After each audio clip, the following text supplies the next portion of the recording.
हमें मरे हुए 3-4 मिनट ही हो चुके थे, लेकिन हमें यकीन नहीं आ रहा था कि हम भी कभी मर सकते हैं।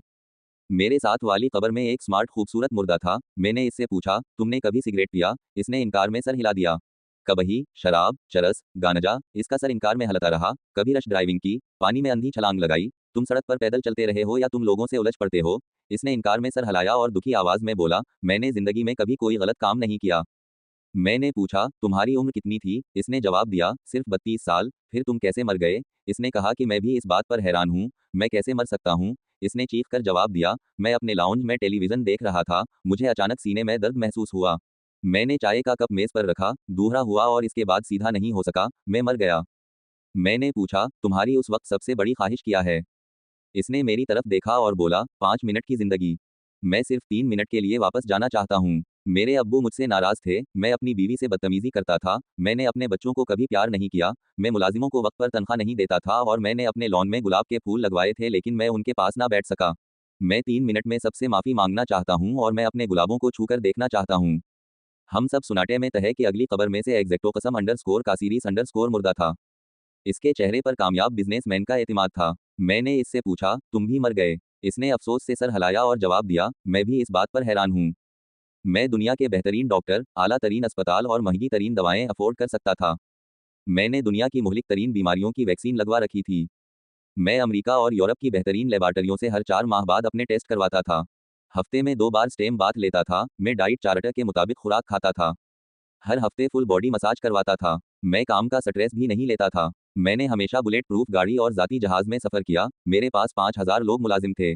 ये लोग मेरा सारा स्ट्रेस उठा लेते थे और मैं सिर्फ ऐश करता था, मगर फिर मुझे खांसी आई, मैं नीचे झुका, फर्श पर गिरा और मर गया और मैं पिछले 3 मिनट से ये सोच रहा हूँ, मैं कैसे मर सकता हूँ? मैंने तो कभी मरने के बारे में सोचा ही नहीं था। मैंने इससे पूछा, तुम अब क्या चाहते हो? इसने तड़प कर जवाब दिया, बस 2-3 मिनट की जिंदगी। मैं वापस जाकर अपनी सारी दौलत किसी मदरसा या वेलफेयर के लिए वक्फ करना चाहता हूँ। मैं इससे बड़ा इस्लामिक इदारा या फ्री मेडिकल कॉलेज, मुल्क का सबसे बड़ा थैलेसीमिया अस्पताल या फिर मुल्क की सबसे बड़ी साइंस यूनिवर्सिटी बनाने का हुक्म दूंगा और फिर वापस आ जाऊंगा। अभी इसकी बात जारी थी, तैसरामर्दा बोल पड़ा। ये मुर्दा चाल ढाल और शक्ल शबाहत से सियासतदान दिखाई देता था। इसके चेहरे पर मकारी मौजूद थी।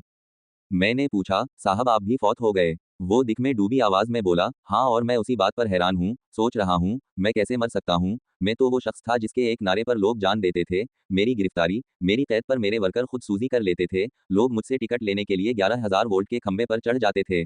मेरे जूते उठाकर सीने से लगा लेते थे और मैं इस वक्त तक कोई चीज खाता था और ना ही पीता था मेरे डॉक्टर जब तक उसकी तस्दीक नहीं कर देते थे। मैं हमेशा बुलेट प्रूफ शीशों के पीछे रहा और मैं तकरीर भी बुलेट प्रूफ कैबिन में खड़े होकर करता था। मैं हर महीने उम्रे के लिए जाता था और हर दूसरे दिन 2 लाख रुपए खैरात करता था, मगर आज अचानक मेरे सर में दर्द हवा, मैंने कनपटी दबाई, मेरे दिमाग में एक टीस सी उठी, मैंने चीख मारी और मर गया। मैंने इससे भी पूछा, आपकी इस वक्त सबसे बड़ी ख्वाहिश क्या है? इसने हंसकर जवाब दिया, सिर्फ 2 मिनट की जिंदगी। मैं इस दुनिया के तमाम सियासतदानों को ये पैगाम देना चाहता हूँ, आप मौत से नहीं बच सकते, चुनाचे अवाम और अपने दरमियान से बुलेट प्रूफ शीशे हटा दें। खिदमत और तब्दीली वही है जो आप आज ले आए। अगर आज की ट्रेन मस कर दी तो दोबारा नहीं पकड़ सकेंगे। आप खादिम हैं तो खिदमत करें, नारे ना लगाएं।